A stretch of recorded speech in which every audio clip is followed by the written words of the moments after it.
Hi, I'm Reed Bloodworth, Managing Partner of Bloodworth Law, with offices in Orlando and Winter Haven, Florida.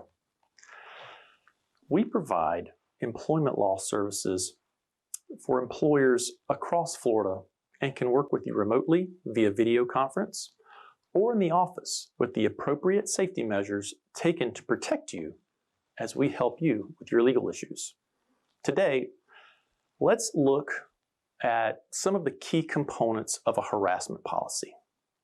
Number one, a harassment policy has to make it clear that harassment on the basis of any protected class or status is unlawful.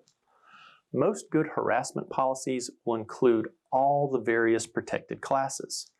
They include race, national origin, and color, which are related, but not the same thing.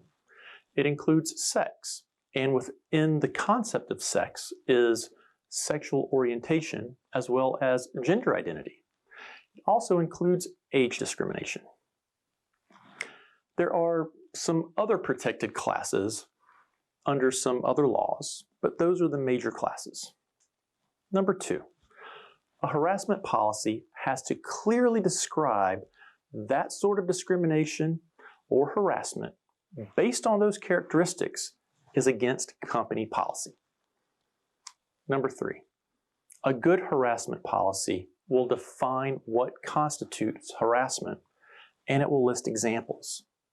So for example, continuous unwanted solicitation for dates, sexual advances, touching, that sort of thing should be included within it. Number four, a good harassment policy will also give the employee a clear way in which to file a harassment complaint.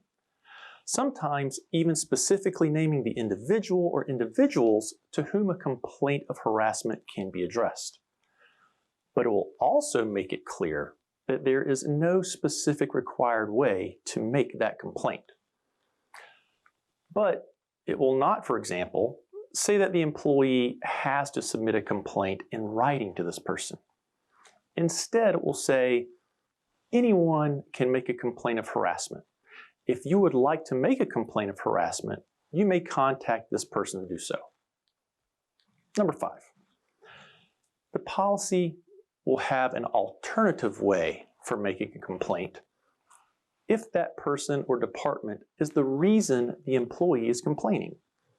So for example, if it says the company's vice president is the person you should go to, then the policy should also have a provision in there that says what to do if the company's vice president is the issue. Number six, there should be a harassment policy that is considered in the context of a larger discrimination or anti-discrimination policy. So it won't only prohibit harassment, it will also prevent discrimination. And finally, number seven, the best harassment policies are stricter than the law. In other words, there ought to be things that would not necessarily rise to the level of harassment under the law, but nonetheless would violate your company's policy. It would be appropriate to make your company policy more strict than the law requires without saying why.